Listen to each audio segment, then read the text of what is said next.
I mean, that's such an awkward system. And you don't even get to ask any questions yourself. And for the most part, I mean, that's something that really kind of blew my mind, just learning about the law and how it works. I mean, besides opening and closing, you're never speaking directly to the jury. You're just asking questions from witnesses or from the accused. You're talking to the jury during jury selection. It's the only time you get to have that, Like, that give and take.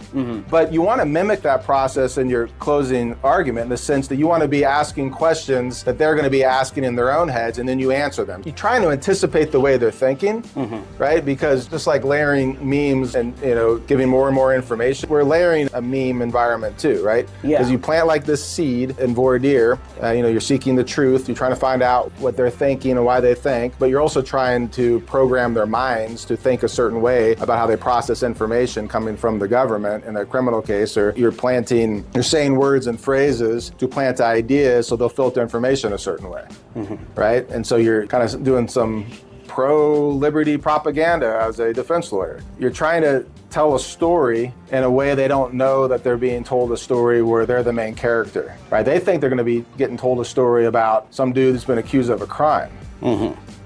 Yes, but that story, you know, any good story is going to be the hero's journey, right? They're going to have a similar structure. You're going to have their ordinary world. Oh, look, who's the hero in this story? It's the poor, falsely accused client, right? That's what you'd think if you're writing a script up for a trial, that you're trying to tell this disjointed story where you don't have conversations. You have each character telling a story in an examination, and then the next character tells a story. So really, they're telling the story is presented in a courtroom setting, but it's told in a way that's not familiar to people.